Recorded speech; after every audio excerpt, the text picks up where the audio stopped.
예전에 아주 감명 깊게 읽었던 기독교 서적이 아닌 일반 소설이 하나 있었는데, 김훈 작가가 쓴 칼의 노래라는 이순신 장군 그 내용인데, 그 책을 읽었는데 그 책에 아직도 그 선명하게 그 남아있는 한 구절이 있어요.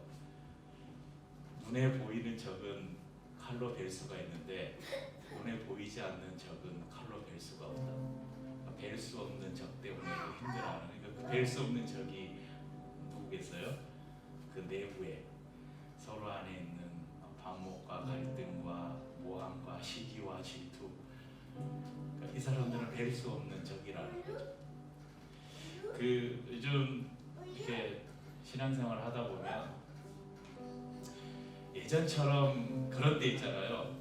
예수 믿으면 잡아가고, 예수 믿으면 그 집에서 쫓겨나고 막 호적 파버린다 그러고, 제가 대학생 때 CCC 활동을 할 때만 해도 학교에 그런 친구들이 몇몇씩 있었어요. 그러니까 좀 실감이 됐거든요. 막 엄마한테 아빠한테 맞고 와가지고 교회 간다고 맞았다고 막 그런 친구들이 진짜 있었거든요. 그때는 핍박, 환란 이런 게 피부로 와닿았어요. 그러니까 눈에 보이는 그런 것들이 있으면 오히려 우리의 신앙이 더 견고해지죠. 근데 지금 시대에 그렇습니까? 여러분들 예수 믿는다고 누가 여러분 주위에서 핍박하시는 분들 있어요? 예수 믿으면 잡아가거나, 예수 믿으면 막 감옥에 가거나, 예수 믿으면 뭐 저기 총살을 당하거나 그런 거 없잖아요. 그런 위협 자체도 없잖아요. 그런 시대에 우리가 살아가고 있습니다. 그런데 그렇다고 우리에게 유혹과 환난과 핍박이 없습니까? 사단은 더 교묘하게 우리 안에 이미 들어와서, 그러니까 사단이 굉장히 머리가 좋은 비상한 존재잖아요. 그래서 전략을 바꿨어요. 그래서 아주 다른 모습들로 포장을 해서 이것이 마치 진리고, 이것이 마치 신앙이고, 이것이 마치 믿음이고, 이런 것들로 우리 안에 들어와서 우리를 교묘하게 유혹하고 그래서 넘어뜨립니다. 지금 우리 한국 교회의 모습들을 보면 모르겠어요. 우리가 교회를 다니고 신앙생활을 하고 예배를 드리는 이 모습들이, 저희는 더 그렇겠죠. 저희는 더 편하고 더 자유롭고, 뭐 예전에 한 10년, 20년 전만 올라가 봐도 주일날 절대 교회 바로 옆에 슈퍼가 있었는데 거기서 먹을 걸 못 사 먹었어요. 제가 고등학교 3학년 때 신앙생활을 시작했는데 주일날 돈을 썼다가는 엄청 혼났어요. 주일날 예배에 빠지면 큰일 날 줄 알았어요. 막 벼락 맞을 줄 알았어요. 그런 시대가 있었잖아요. 이 강단에 감히 막 애들이 여기 올라가서 막 장난을 쳐요. 상상할 수도 없는 일이었죠. 권사님들만 올라가시는 불과 그 시대가 10년 전, 20년 전 그때였어요. 물론 그게 다 좋다는 건 아니지만 우리가 그런 것들을 비판하고 정죄하고 이게 신앙의 비본질이다 그러면서 본질을 지켜야 되는데, 제가 볼 때는 진리와 본질까지도 점점 타협하고 있지는 않나 그렇게 생각을 해봅니다. 이런 시대에 오늘 여러분과 나눌 말씀의 내용하고 조금 연결이 돼서 이 찬양을 고백할 때 우리가 좀 그런 이 세대를 우리가 생각하면서 이 세대를 어떻게 이길 수 있을까? 우리의 믿음을 흔들리지 않고 그 영적 싸움, 우리가 이 세상에 살아가는 모든 삶이 여러분 눈에 보이는 적하고의 싸움이 아니에요. 우리를 직접 핍박하고 막 잡아가고 죽이는 사람들은 없는데 보이지 않는 수많은 적들과 매일매일 우리가 싸우고 있어요. 영적 전쟁이라고 하죠. 그런 전쟁을 우리가 치르고 있다는 것을 잊지 마시고, 그럼 그 가운데서 우리가 어떻게 해야 되는가? 이 전쟁이 하나님께 달려있다고 우리가 믿음으로 고백하고 그 하나님의 손을 붙들겠다고 결정하는 은혜가 있기를 바랍니다. 세상의 유혹 시험이 내게 몰려올 때에 나의 힘으로 그것들 모두 이길 수 없네. 거대한 폭풍 가운데 위축된 나의 영혼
요한계시록의 7교회를 살피면서 이 시대를 살아가는 우리 각자에게, 그리고 또 하나님께서 7교회를 통해서 우리 기류의 교회에게 주시는 칭찬과 교훈의 말씀을 듣고 있습니다.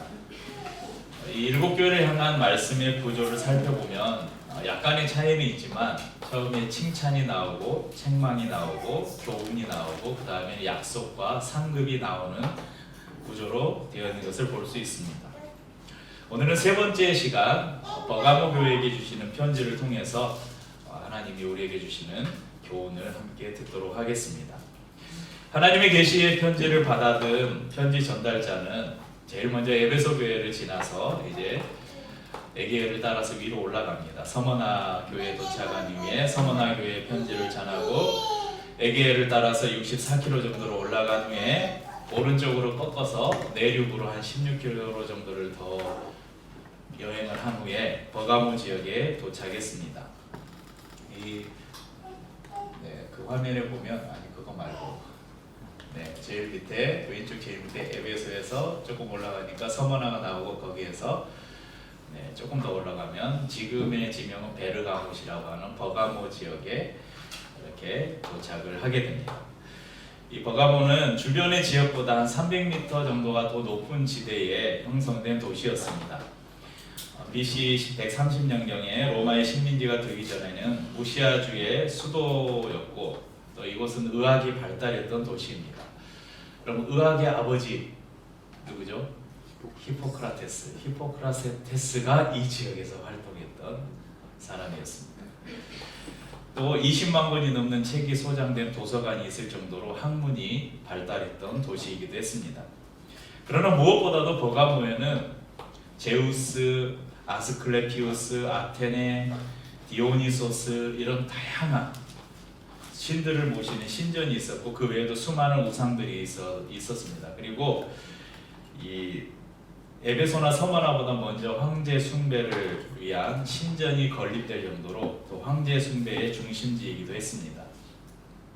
버가모는 당시에 로마의 통치자였던 아우구스투스 황제의 신전을 건축하겠다. 그래서 첫 번째로 허락받은 도시이기도 했습니다. 그래서 버가모 총독은 검의 권세를 가진 사람이다. 이런 칭호까지 불렸다고 합니다. 칼, 검의 권세를 가진 사람이다. 그래서 아주 막강한 권력을 가졌음을 알 수가 있습니다. 검의 권세를 가졌다 이 말은 당시 이 총독에게 생사여탈권이 있었다. 그러니까 사형 집행권이 있었다. 그렇게 볼 수 있습니다. 이 도시의 교회에 편지하면서 여러분 제일 먼저 모든 그 교회에 보내는 편지에 예수님 자신이 어떤 분인지를 이렇게 표현하고 있잖아요. 오늘 말씀에서는 좌우에 날선 검을 가지신 이 이렇게 표현합니다. 검이 로마의 권유와 아까 말한 그 버가모 총독이 검의 권세를 가졌다 이렇게 말씀드렸는데 이 검이 로마의 권유와 심판의 상징이라면 예수님께서 말씀하시는 좌우의 날선 검, 이 양날검 이것은 바로 하나님의 권위와 심판을 상징하는 것입니다. 예수님은 오직 예수님만이 인간을 심판할 권세를 가지고 있다. 이것을 우리에게 보여줍니다. 이 버가모가 어떤 곳인지 본문 13절이 우리에게 가르쳐줍니다. 본문 13절 말씀을 다시 한번 읽어볼까요? 내가 어디에 사는지를 내가 아노니 거기는 사탄의 권자가 있는 데라. 내가 내 이름을 굳게 잡아서 내 충성된 증인 안디바가 너희 가운데 곧 사탄이 사는 곳에서 죽임을 당할 때에도 나를 믿는 믿음을 저버리지 아니하였도다. 자, 두 번이나 언급하는 게 뭡니까? 버가모가 사탄의 권자가, 사탄의 보좌가 있는 곳이다. 사탄이 사는 곳이다. 이렇게 표현을 하고 있습니다. 그러면 서두에 말씀드린 것처럼 버가모에 여러 신전들이 있었어요. 아주 크고 웅장한 신전들이 지금 그 흔적들이 그대로 남아 있어서 이 터키 지역을 이제 소아시아 지역을 이렇게 여행하는 사람들은 꼭 이런 곳에 들러서 사진을 찍는데 여러분 그 뭐 네이버나 구글이나 이런데 버가모 신전 이렇게만 검색해봐도 이런 사진들을 뭐 여러분 어렵지 않게 찾을 수 있습니다. 네, 어마어마한 신전터들이 곳곳에 이렇게 펼쳐져 있습니다. 그러니까 이렇게 우상 숭배가 이루어진 이곳에서 그러니까 이 얼마나 사탄이 자신의 세력을 떨치고 있었겠어요. 그래서 이곳을 사탄의 권좌, 보좌가 있는 곳이라고 표현했죠. 우상 숭배가 만연했던 도시, 황제 숭배를 강요했던 곳. 지난주에 우리가 서머나 교회를 살펴보면서 말씀드린 것처럼 그곳에 세워진 교회, 그곳에도 복음이 들어가고 예수 그리스도를 영접한 사람들이 335 모여서 교회가 시작되었을 거 아니에요. 그런 사탄의 권자라고 표현된 그 도시에서 예수를 믿는 사람들의 삶을 한번 상상해 보십시오. 얼마나 많은 박해가 있었을까요? 본문의 말씀에는 안디바라는 사람이 순교를 당했다고 기록합니다. 이 안디바라는 사람이 어떤 사람인지는 구체적인 기록이 없기 때문에 정확하게 알 수는 없지만 아마도 이 버가모 교회의 순교자들의 대표격으로 이 사람의 이름을 기록한 것이 아닌가 싶습니다. 서머나 교회 성도들은 극심한 이 핍박과 박해 속에서도 순교를 각오한 믿음으로 예수님을 믿는 믿음을 저버리지 않았다고 오늘 성경이 기록하면서 그들을 칭찬하고 있습니다. 하지만 이런 위대한 믿음을 가졌음에도 불구하고 예수님은 두어 가지 너희를 책망할 것이 있다 말씀하시죠. 그 책망할 것이 무엇인가? 첫째는 발람의 교훈을 지키는 자들이 있도다. 또 니골라당의 교훈을 16, 15절에는 니골라당의 교훈을 지키는 자들이 있다 이렇게 말씀합니다. 버가모 교회가 책망을 받은 이유는 버가모 교회 안에 많은 사람들이, 많은 성도들이 순교를 각오한 믿음으로 예수를 믿는 믿음을 저버리지 않았지만 그 가운데 이런 발람의 교훈과 니골라당의 교훈을 따르는 사람들이 있었고 그 사람들을 용납했다는 것입니다. 이 니골라당에 대해서는 에베소 교회에서도 잠시 언급이 됐는데요. 이 발람과 니골라의 뜻은 히브리어와 헬라어의 표기 차이가 있긴 하지만 백성을 삼키는 자, 백성을 삼키는 자. 쉽게 말하면 하나님의 백성을 삼키는 자 뭐겠어요? 이단, 거짓 사상들. 이것을 통칭해서 발람의 교훈, 니골라당의 교훈 이렇게 우리가 이해할 수 있을 것입니다. 그러면 발람의 교훈이 무엇인가? 그러면 시간이 되시는 분들은 메모를 해놓으셨다가 민수기 22장에서 24장까지를 잘 읽어보십시오. 민수기 22장에서 24장. 거기에 보면 이 발람의 교훈이 무엇인지 발람의 이야기가 자세히 나와 있습니다. 내용이 길기 때문에 간단하게 요약해서 설명을 하면요. 이스라엘 백성들이 광야를 지날 때 아모리인의 땅을 지나게 됩니다. 그래서 사신을 보내서 우리가 좀 너희 땅을 지나가야 되니까 길을 좀 내달라 하니까 아모리 왕 시온이 막아서요. 안 된다. 그래서 이스라엘 백성들이 아모리 왕을 시온 왕을 죽이고 다 그 성을 다 점령해 버려요. 그러니까 이 소식을 들은 이 십볼의 아들 발락이 민수기 22장 2절에서 3절을 보면 십볼의 아들 발락이 이스라엘이 아모리인에게 행한 모든 일을 보았으므로 모압이 심히 두려워하였으니 이스라엘 백성이 많음으로 말미암아 모압이 이스라엘 자손 때문에 번민하더라. 모압 왕 발락이 이제 아모리 다음에 모압 지역을 통과하는 거예요. 그러니까 그 아모리 지역이 완전히 멸절한 것을 듣고 막 두려워서 어떻게 해야 될까 고민하던 차에 유명한 술사가 한 명 있다. 마술사가 한 명 있다. 이 발람이라는 마술사가 한 명 있는데 그 사람을 불러서 이스라엘 백성들을 저주하면 아마 그들이 패할 것이다. 그런 이야기를 듣고 이 발람을 불러옵니다. 민수기 22장 5절 6절에 보면 그가 사실을 부올의 아들 발람의 고향인 강가 부돌에 보내어 발람을 부르게 하여 이르되 보라 한 민족이 애굽에서 나왔는데 그들이 지면에 덮여서 우리 맞은편에 거주하였고 우리보다 강하니 청하건대 와서 나를 위하여 이 백성을 저주하라. 그러니까 처음에 발람은 이 청을 듣고 거절을 해요. 몇 번이나 거절을 해요. 저들은 하나님이 선택한 백성이다. 하나님이 저들을 축복하는데 내가 저들을 저주할 수 없다. 그렇게 거절을 합니다. 그때 너무 막 요청을 하니까 어쩔 수 없이 와요. 그래서 여러분 성경을 읽어보면 오는데 나귀를 타고 오는데 나귀가 가다가 하나님의 사자를 보고 막 멈춰서요. 그러고 막 벽에다가 안 가려고 막 문질러요. 그러니까 발람이 내려가지고 이 나귀한테 이놈이 왜 안 가고 나를 여기다 벽에다 미냐 그러니까 나귀가 갑자기 말을 해요. 저기 하나님의 사자가 안 보이냐? 내가 만약에 지나갔으면 넌 당장 죽었을 것이다. 막 그런 스토리가 나옵니다. 읽어보시면. 그러니까 나귀도 하나님의 사자를 알아보고 지금 발람이 이스라엘을 저주하러 가는 길을 막고 있는데 너는 왜 그걸 모르느냐? 이걸 하나님이 나귀를 통해서 보여주신 것이죠. 그런데 하나님이 결국은 그러면 가라. 근데 가서 내가 내 입에 주는 말만 이스라엘 백성들에게 선포해라. 가서 기도하니까 무슨 말, 하나님이 무슨 말을 발람에게 주겠어요? 축복하라고 하죠. 그러니까 막 이 발락은 모압의 왕이고 발람은 이 술사예요.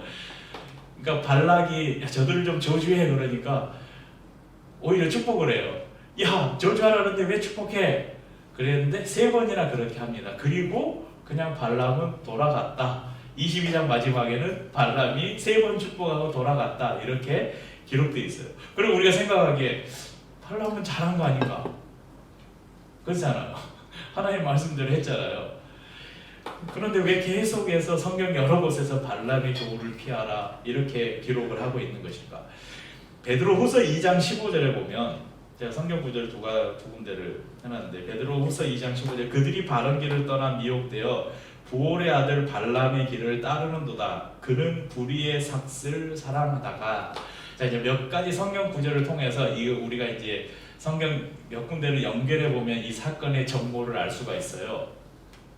자 민수기 31장 16절 보면 이게 중요한 얘기. 보라 이들이 발람의 꾀를 따라 이스라엘 자손을 부올의 사건에서 여호와 앞에 범죄하게 하여 여호와의 회중 가운데서 연병이 일어나게 하였느니라. 자, 이 사건이 있는데요. 이제 이 사건을 이렇게 연결해 보고 그 다음에 어떤 결과가 일어났는지 아까 민수기 24장 마지막 절에서 그렇게 축복하고 갔다 그랬잖아요. 근데 민수기 25장 1절에서 3절을 보면 이스라엘이 시딤에 머물러 있더니 그 백성이 모압 여자들과 음행하기를 시작하니라. 그 여자들이 자기 신들에게 제사할 때에 이스라엘 백성을 청하며 백성이 먹고 그들의 신들에게 절함으로 이스라엘이 바알 보올에게 가담한지라. 여호와께서 이스라엘에게 진노하시니라. 자 이제 이렇게 연결을 해볼게요. 발람이 차마 하나님의 말씀을 거역하고 이스라엘을 저주할 수가 없었어요. 그런데 발락이 계속 뭔가를 요구했겠죠. 내가 너에게 많은 재물을 주겠다. 나에게 비결을 알려달라. 저 이스라엘을 좀 칠 비결을 알려달라. 그래서 베드로후서에 불의의 삭슬 사랑했다. 뭐예요? 돈을 받았다는 거예요. 그리고 나서 발람이 발락에게 꾀를 하나 준 거예요. 하나님은 이스라엘 백성들이 이방인들과 결혼하는 것, 그 다음에 우상을 섬기는 것을 극도로 싫어하신다. 만약 이스라엘 백성들이 그런 행위를 하면 하나님이 이스라엘 백성들에게 진노를 내리실 것이다. 이런 꾀를 줬어요. 그래서 실제 모압의 여자들이 이스라엘 백성들을 깨어서 그들과 음행을 하고 그들이 섬기는 우상에게 절을 하게 만들고 그래서 이스라엘에게 연병이 일어나게 하였다. 전염병이 일어나서 이스라엘 백성들이 많은 수가 죽게 됩니다.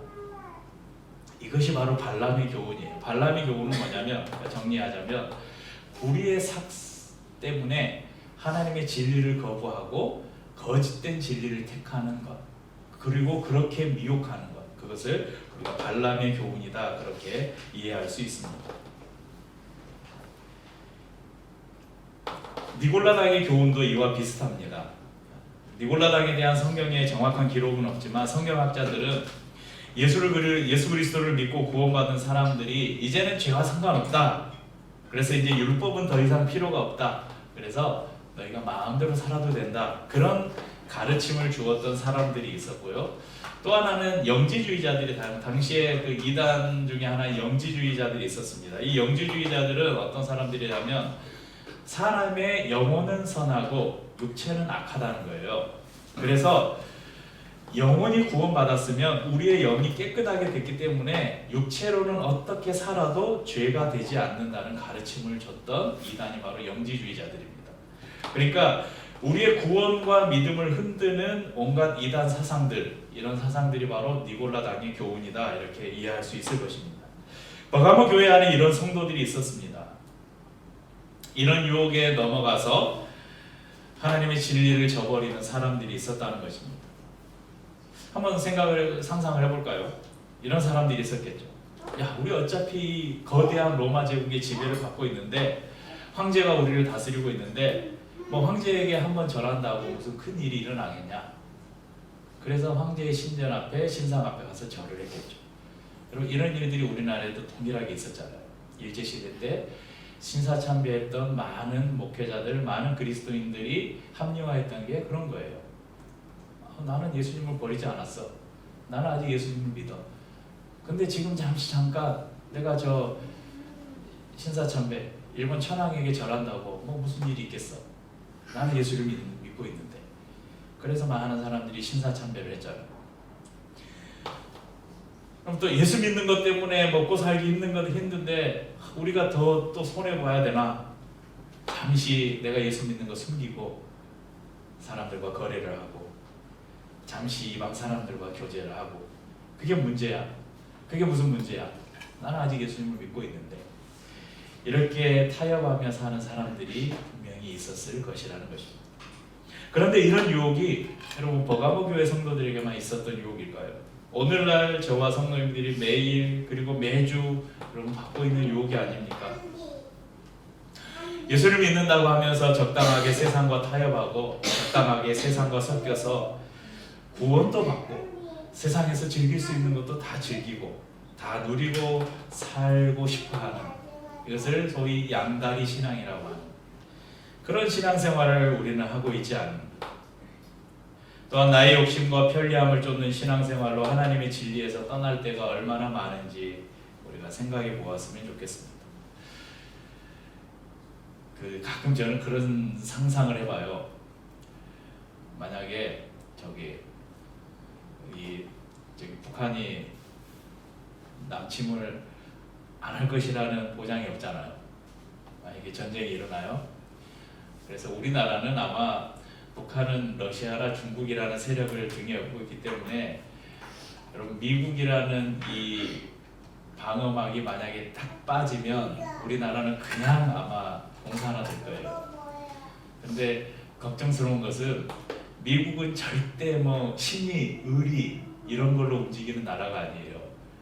이 지구촌에서 가장 실용적인 외교를 펼치는 나라가 미국이에요.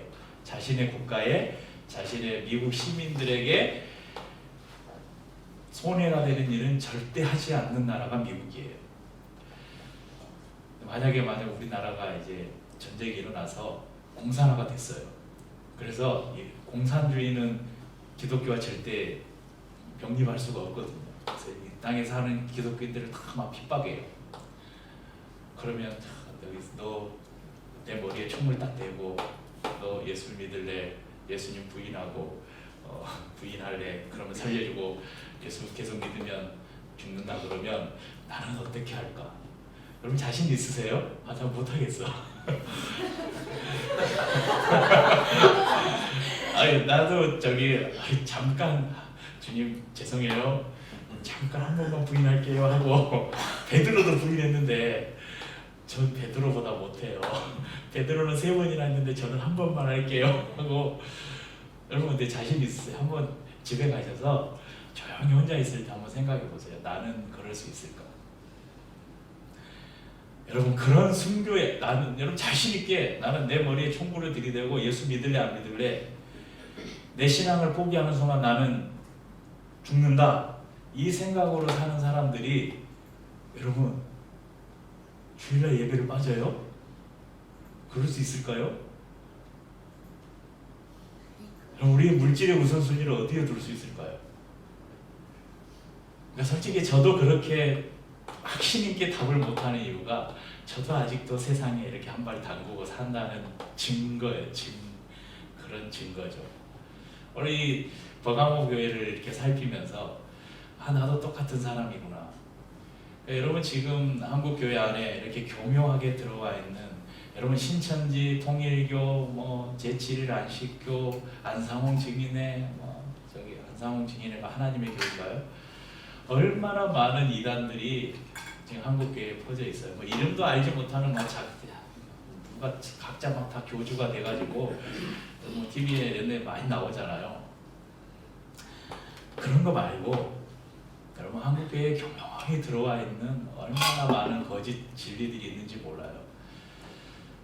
저도 교회를 시작하면서 주기적으로 이런 설교들을 여러 번 했는데 뭐 주일 성수, 제사장, 안식일, 11조 이런 거 관련해서 이제 아마 또 새로 오신 성도님들이 이렇게 또 몇 분 계시면 제가 이제 계속 주기적으로 이 말씀을 나누고 있는데 한번 또 해야 되겠다는 생각이 있는데 오늘 주일 성수 우리가 뭐 구약의 안식일 금요일 해 떨어질 때부터 토요일 해 떨어질 때까지 이렇게 안식일 안 지키잖아요.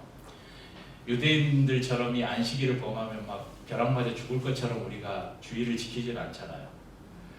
그런데 그래요. 우리는 그런 율법주의에서 예수 그리스도를 통해서 조금은 자유로워졌어요. 그런데 그것이 여러분 주일이 필요 없는 날이다. 주일 예배가 별로 가치 없는 것이다. 내가 친구를 만나거나 내가 출근을 해야 되거나 내가 사업을 해야 되거나 내가 여행을 가야 되거나 이런 것과 그냥 바꿔도 될 만큼 주일이 가벼운 날이 아니라는 것을 우리가 알아야 돼요. 근데 이런 가벼운 마음이 든 거는 이미 우리 안에 이런 가르침들이 들어와 있다는 거예요. 여러분 11조 마찬가지입니다. 저희 교회는 현금 한 번도 강조하지 않아요. 헌금 봉투에 11조 봉투도 없어요. 그런데 제가 11조를 여러분과 나누면서 뭐라고 했어요? 성경의 11조가 우리가 신약에 와서 율법으로 명시된 11조를 하지 말라. 그것은 없어졌다고 했지. 여러분의 물질이 누구의 것이에요? 그래서 저는 11조 혹시 제가 막 이단이라고 하면 저는 여러분들에게 11조 헌금 하지 말라고 안 했어요. 10에 2조 3조를 하라 그랬어요. 그걸 교회에 11조 헌금 봉투에 담아서 헌금으로 하는 거 말고 하나님의 나라와 하나님의 사역을 위해서 나에게 주신 그 물질을 어려운 이웃을 위해서 교회에 하지 않아도 돼요. 그런데 하나님의 이름으로 하나님의 마음을 가지고 이 물질을 내가 흘러보내는 것에는 11조가 아니라 10의 2조 3조를 여러분 우리가 써야 된다고 여러분들에게 말씀드렸어요. 그런데 그렇게 하고 계세요? 여러분 수입의 10의 2조 3조를 나를 위해서 우리 가족을 위해서가 아니라 정말 다른 사람들을 위해서 흘려보내고 있어요? 그러면서 나의 물질이 하나님의 것이라고 어떻게 고백해요?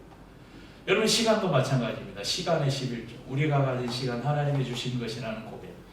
이게 교묘히 교회 안에 들어와서 이런 자유주의와 이렇게 막 결합하고 다원주의와 결합하면서 절대 진리들을 그러니까 시대에 따라서 변한 것들이 있고 시대에 따라서 변할 수 없는 정신들이 있잖아요. 그러니까 11조라는 율법의 계명이 없어졌지 11조의 정신이 없어졌다고 성경이 가르치지 않아요. 오히려 성경은 이것을 더 강화시키잖아요. 예수님은 이것을 더 강화시키잖아요. 결혼관계 외에 남녀가 만나서 성관계를 가지면 이걸 간음이라고 했는데 예수님은 뭐라고 말씀하셨어요? 남자를 여자를 보고 마음으로 음욕을 품는 순간 그 사람이 이미 간음을 했다라고 선언을 해요. 그것조차도 하지 말라는 거예요.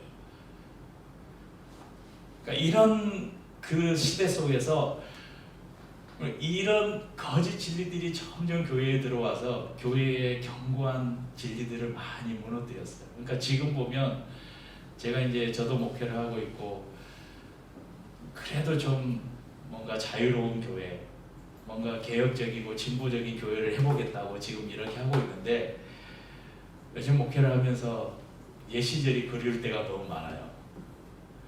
옛 시절이라고 해봤자 제가 고3 때 처음 교회를 다녔는데 고3 때가 1991년이에요. 몇십 년 되지도 않았잖아요.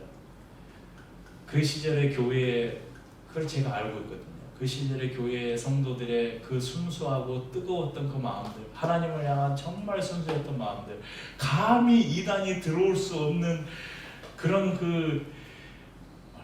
안 느껴본 사람은 몰라요. 우리 저기 육집사님이랑 강집사님은 다 아실 거예요.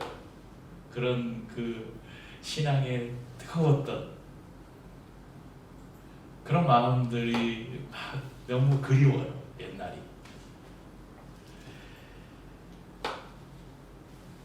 그래서 우리에게 외적으로 직접적으로 들어오는 공격이나 핍박이 지금 시대에는 없잖아요. 예수 믿는다고 여러분 뭐 세금을 더 내라고 합니까? 예수 믿는다고 이제야 종교인들이 목회자들이 세금 내고 그러지, 그 전에는 교회는 세금도 안 냈잖아요. 그런데 이런 외부에서 교회를 향해서 직접적으로 하는 공격이나 핍박은 없는 시대에 살고 있지만, 우리에게는 이런 또 뭐 신천지나 막 이런 이단 사상들, 이런 것들은 이제 드러내놓고 드러내놓고 활동을 하잖아요. 그러니까 우리가 웬만하면 그냥 안 넘어갈 수 있어요. 그런데 그런 것들 말고 교묘하게 교회에 들어와서 절대적인 진리, 그러니까 이게 뭐 예수 믿고 구원받으면 됐지, 천국 가면 됐지, 뭘 그렇게 열심히 해, 뭘 그렇게 막 목숨 걸고 믿어. 여러분, 이런 것은 넘어가면 안 돼요. 이런 게 오늘 성경이 말하는 발람의 교훈, 니골라당의 교훈이라는 것을 여러분 기억하셨으면 좋겠습니다. 여러분, 우리가 이런 유혹에 넘어가지 않고 우리의 믿음을 지키고 하나님을 향한 이 순교의 각오로 우리의 믿음을 저버리지 않고 이 신앙생활을 할 때 주님께서 우리에게 약속을 주셔요. 17절을 함께 읽어볼까요? 이기는 그에게는 내가 감추었던 만나를 주고 또 흰 돌을 줄 터인데, 같이 읽죠. 그 돌 위에 새 이름을 기록한 것이 있나니 받는 자밖에는 그 이름을 알 사람이 없느니라. 주님께서 감추었던 만나와 흰 돌을 주시겠다고 약속하셨어요. 만나가 뭡니까? 광야에서 이스라엘 백성들이 먹었던 양식이잖아요. 신약에 와서 이 만나는 무엇이 되었어요? 예수님이 자신을 가리켜서 나는 하늘에서 내려온 만나다, 그러면서 나는 생명의 양식이다, 이렇게 말씀하셨죠. 그러니까 오늘 감추었던 만나가 무엇인가? 구약의 만나는 우리가 알고 있는데, 그럼 감추었던 만나가 무엇인가? 바로 예수 그리스도, 우리의 영의 양식이 되는 예수 그리스도라는 것입니다. 예수 그리스도를 우리에게 주신다는 약속입니다. 생명의 양식이며 영생입니다. 또 흰돌이 무엇일까? 흰돌에 대해서는 뭐 많은 설들이 있습니다.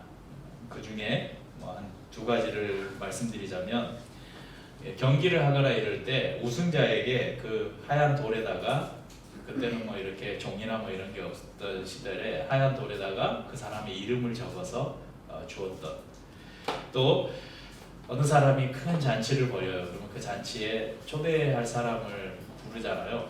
그때 요즘처럼 뭐 인비테이션, 뭐 초대장이 어디 있겠어요. 돌에다가 그 초대할 사람의 이름을 흰 돌에다가 써가지고 그 사람에게 전달하면, 그 사람이 가지고 자취집 문 앞에서 돌을 보여주면, 우리가 초대한 사람 들어오시오, 이런 초대장의 역할이었을 것이다. 그런 설들이 있습니다.